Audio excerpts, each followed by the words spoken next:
कारगिल की गूंज सुनाई दे रही है। भारत ने लाहौर में पाकिस्तान को गले लगाया, परंतु पाकिस्तान ने कारगिल में भारत की पीठ में छुरा घोंप दिया। घोर विश्वासघात। दुर्गम पहाड़ी क्षेत्र, समुद्र तल से शिखर की ऊंचाई 16,000 से 18,000 फीट के आसपास।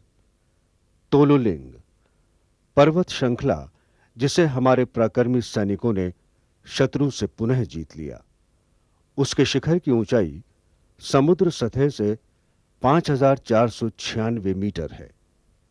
हवा में ऑक्सीजन की कमी से पैदल चलकर चढ़ने में सांस फूलती है, दौड़ने को कौन कहे। कारगिल क्षेत्र सामरिक दृष्टि से महत्वपूर्ण है। 1948 से 1999 के बीच पाकिस्तान ने इसे हड़पने के मंसूबे कई बार बनाए। नवंबर 1947 में गिलगिट और 1948 में स्कर्दू, जुजुला, द्रास, कारगिल, खलसी जैसे इलाके पाकिस्तान ने हड़प लिए थे।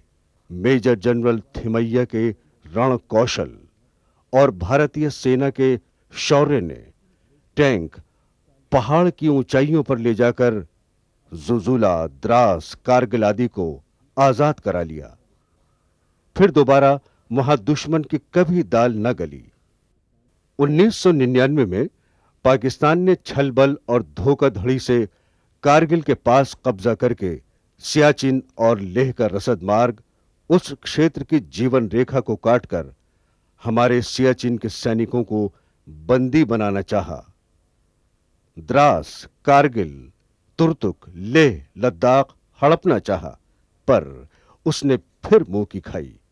नेशनल हाईवे 1A कारगिल के पास से जाता है, वही सियाचिन की जीवन रेखा है। श्रीनगर से लद्दाख के प्रमुख नगर लेह की दूरी लगभग 425 किलोमीटर है, जहां पहुंचने के लिए नेशनल हाईवे 1A पर चलते हुए दिन भर में 205 किलोमीटर तय करने के बाद कारगिल में ही रात बितानी होती है। कारगिल में रात भर के आराम के बाद सैलानी और सैनिक अथवा और लोग दूसरे दिन इतनी ही दूरी तय करके लेह पहुंचते हैं। इस साल के शुरू में ही पाकिस्तान ने कारगिल में चोरी छिपे अपने सैनिक और भाड़े के टट्टू भेजने शुरू कर दिए।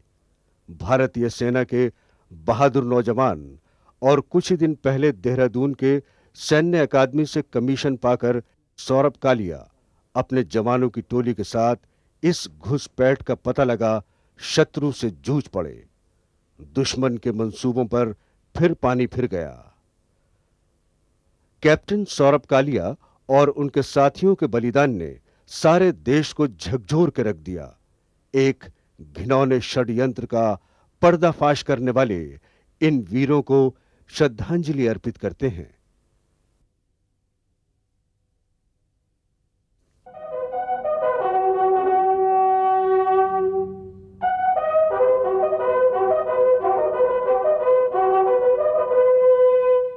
सैनिकों की शहादत इतिहास रचती है। कुछ शूरवीर आज भी हमारे साथ हैं, जिन्होंने पाकिस्तान की ऐसी ही कोशिशों को नाकाम करके परम वीर चक्र जैसा सम्मान पाया। तब के नायक सूबेदार और अब सूबेदार मेजर बाना सिंह जम्मू कश्मीर लाइट इन्फेंट्री के अपने बीते हुए दिनों की याद ताजा करते हैं। कायद आजम एक पोस्ट है जो कि सियाचिन में है, उससे दुश्मन ने अंधाधुंध फायर करके सुनुम पोस्ट पर और काफ़ी हमारे जवानों की कैजुअल्टी कर दिया। इस भावना को सोचते हुए हमारे सीओ साहब ने ये प्लान किया कि ये पोस्ट लेना निहायती ज़रूरी है। उसके बाद ये प्लान किया कि ये एक्शन जो हमें 24 जून को 1987 को शुरू किया। ये एक्शन 3 भागों में हुआ, 24, 25 और 26 को। 26 को तकरीबन 4 बजे ये पोस्ट अपने कब्जे में हमने ले लिया कि ये इतनी हाईएस्ट पोस्ट जिसकी की हाइट 21,153 फुट थी, ना कुछ चढ़ा है ना चढ़ेगा, और जिस पोस्ट का नाम अभी बाना टॉप से पुकारा जाएगा। कुछ परिवारों में सैन्य जीवन परंपरा से चला आता है। राजपूताना राइफल्स के वीर शहीद लेफ्टिनेंट विजयेंद्र थापर ने दरास के शिखर पॉइंट 4700 पर अनेक दुश्मनों को मौत के घाट उतारकर ही अपनी आंखें मूंदी।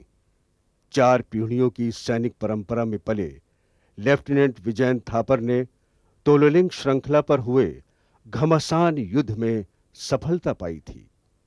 शहीद विजयेंद्र थापर के छोटे भाई विजयेंद्र थापर, उसके कुछ अल्फाज थे जो मेरे को आज भी याद हैं।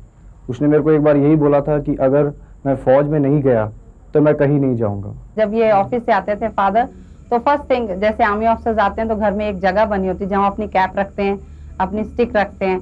तो जैसे वो आते थे वो बस ये देखता था कि कब आए। जैसे आते थे वो अपना कैप रखेंगे, स्टिक रखेंगे और रॉबिन फटाफट वो जाके उठाएगा, शीशे के आगे खड़ा होकर कैप पहनेगा, स्टिक लेगा and then he used to imitate his father. के पापा कैसे करता वैसे इमिटेट करता था उनको। सोल्जर फादर हूँ, तो फादर होने के नाते तो मुझे दुख है, मेरा बेटा शहीद हो गया। लेकिन फौजी होने के नाते मुझे ये काफ़ी गर्व है कि वो एक बहादुर सिपाही की तरह किया है।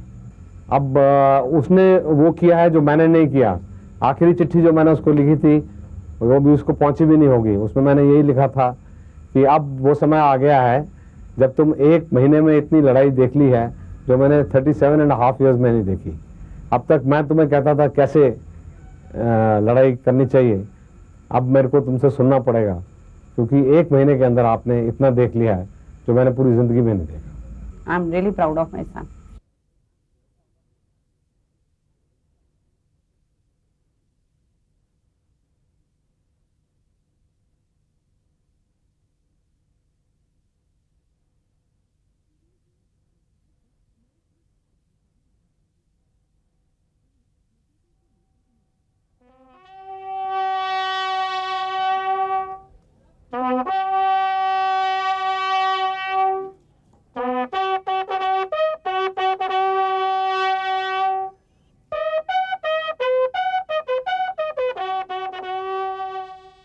कारगिल के इस दिल दहला देने वाले युद्ध में आखिर फतेह सीने पर गोली खाने वालों की ही हुई।